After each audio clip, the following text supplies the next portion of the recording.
I also thank the Special Envoy for his briefing on the situation in the Eastern Democratic Republic of Congo and the Great Lakes region, as well as the delegations that spoke before me.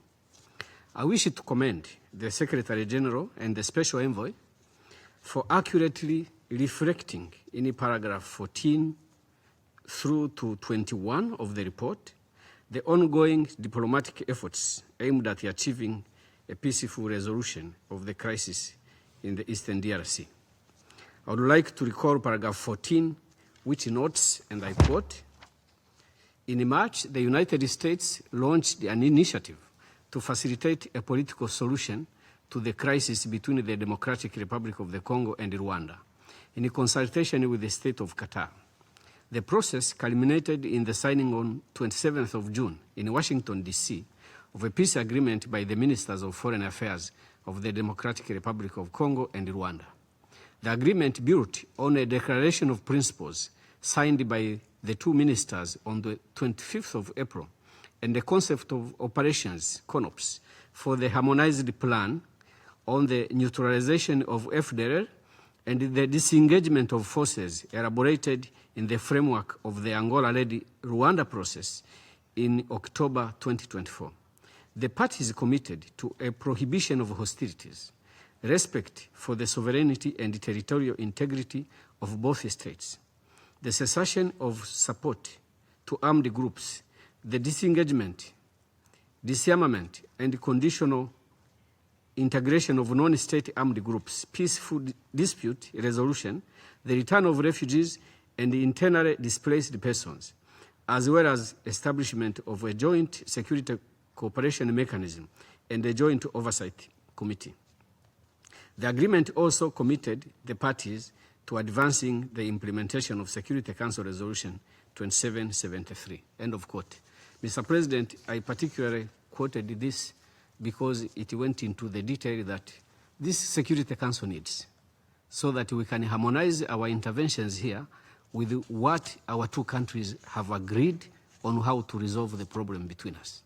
Because at times I can see either insufficient information before the Council on the progress in Washington, or there is a mismatch. And I wanted to request the representative of the United States to consider briefing the Council about the progress we are making so that we are able to harmonize the interventions of the Council and the progress in their negotiations. Because that is what will help the Council to sufficiently support the process. So we have agreed between the Republic of Rwanda and Democratic Republic of Congo on how to resolve our differences. And we request the Council to support us in that process. Rwanda will implement our commitments within this framework of Washington Agreement, and we shall continue to support the Doha process. Rwanda reiterates its full commitment to the Washington Peace Agreement and to the complementary Doha Declaration of Principles facilitated by the State of Qatar, both of which represent critical steps towards sustainable peace and reconciliation in our region. We urge the Council and international partners to support these African-led and US and Qatari-facilitated efforts as they build upon the foundations of the peace, security, and cooperation framework, dialogue, mutual respect, and regional framework. All I'm doing here, distinguished members of the Council, is to reiterate that there is an agreement between our two countries that we made within our sovereign competencies, helped by the United States, and Qatar continues to help. The African Union continues to help.